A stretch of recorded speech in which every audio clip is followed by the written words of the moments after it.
Eto guys, kahit wala kayong white tool, kaya nyo malinis yung panggilid nyo. Basta may gamit lang kayo dito ng ganito. And yun na nga, may gamit din kayong flat screw. Pagka yung dalawang yan ay meron na kayo, pwede nyo nang malinis yung mga bola nyo guys. Kaya nyo nang linisin yan. Basta diskarte lang. So yan mga pas, wala tayong biyahe ngayon. Kaya maintenance check muna tayo sa ating mga panggilid. So ito guys, meron lang ako mabilisang video. Lalo na doon sa mga walang gamit na mga nagtitipid. Eto guys, kahit wala kayong white tool, kaya nyo malinis yung panggilid nyo. Basta may gamit lang kayo dito ng ganitong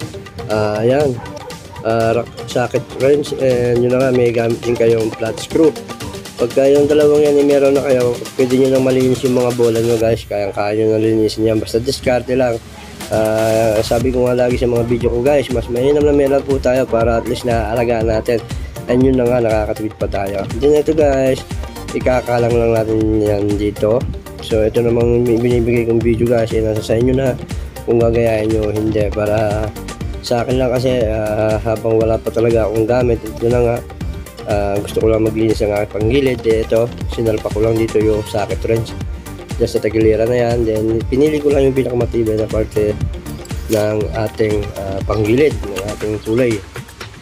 Then yun na nga guys, huwag nyong bibiglayin guys kapag ganyan. Kailangan utay-utay lang para makaiwas tayo sa loose o bilog ng ating tornilyo. And yun na nga yung ating kinalang na socket wrench para hindi rin mapwersa. So ayan guys, kita nyo naman, gano'n lang kadali matanggal natin. Kaya yun, pwede na tayo maglinis.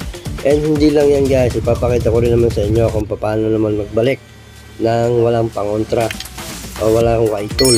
So syempre dito na papasok yung isa nating gamit na flat screw. So yun, ibabalik natin guys.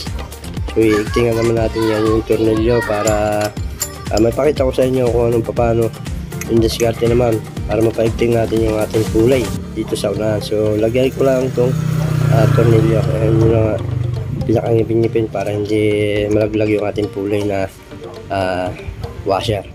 Then ito na guys yung ating flat screw.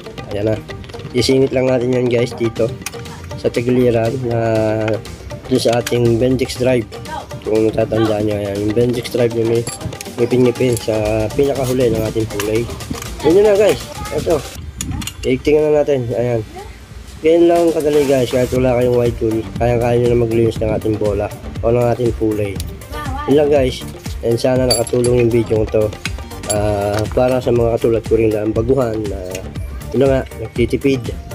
Hindi lang naman guys pagtitipid to, kundi yun nga, mas mainam na meron po tayo sa gamit natin para at least naalagaan natin. Yun nga, may tutunan tayo, nakatipid pa po tayo. Then ito guys, makikita ko ulit po sa inyo. Ayan, tatanggalin ko po ulit talaga kasi maglilinis pa lang po kasi ako ng pagkilid ko. So pinakita ko lang po sa inyo kung yung paano yung diskarte nga po para matanggal natin kahit wala tayong white tool. So yun guys, so napaka basic lang po. Mas mainam po talaga na meron tayo para at least naalagaan natin motor natin. Nakatipid na tayo, may natutunan pa po tayo. Ayun yun na nga, naalagaan pa na natin yung gamit natin kahit pa paano. So maraming salamat po, and God bless you po sa lahat. Kapwa ako rider, keep safe po sa lahat.